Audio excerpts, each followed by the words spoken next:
A silence settles over the room until Hyun-sung asks if it will be just the two of them and whether she wants to play another game or something like that. The woman looks at him for a few seconds and asks what he's talking about, reminding him that last time he was the one who made the first move.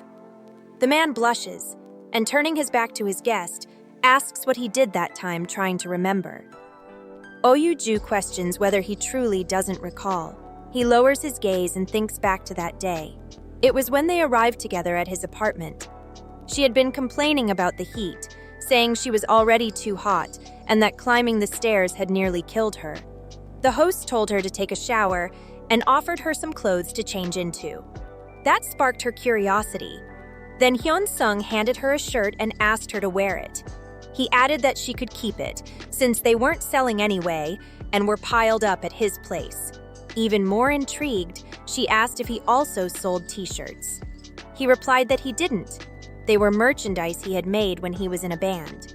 He recalled how they had worked extremely hard to prepare them for their solo concerts, but they couldn't sell even 20, although a small crowd did show up. Ju looked at the shirt and, after thinking for a moment, thanked him.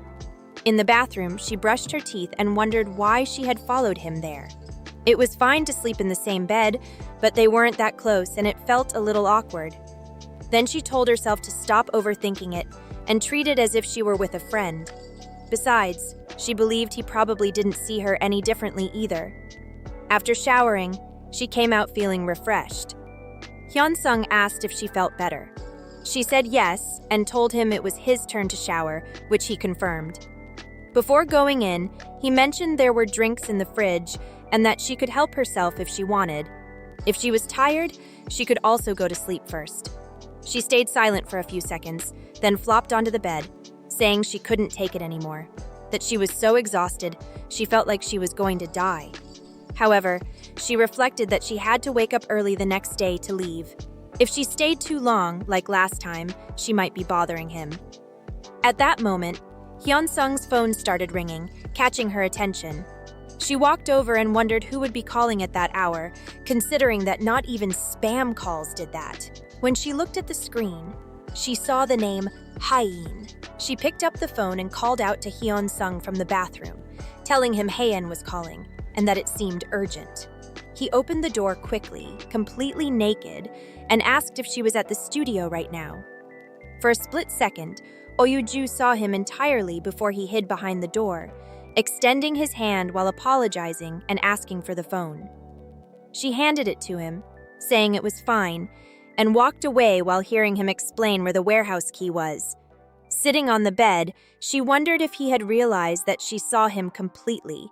Blushing, she thought she wasn't a teenager and that it wasn't a big deal. She knew he hadn't done it on purpose and told herself to forget about it.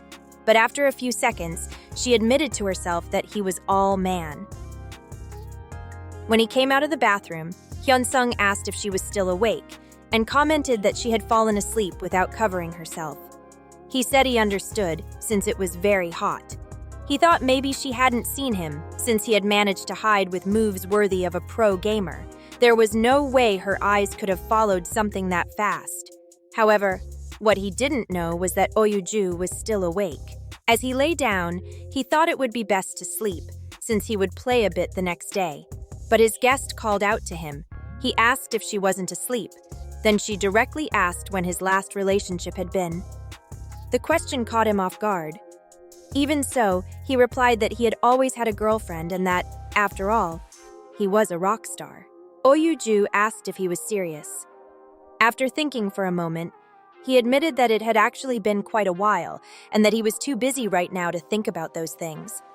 Curious, she asked if he didn't feel lonely. He said sometimes, then immediately asked about her. She answered that she did too sometimes, which he understood. They looked at each other, and the atmosphere turned slightly romantic. Without wasting time, Hyun-sung moved closer.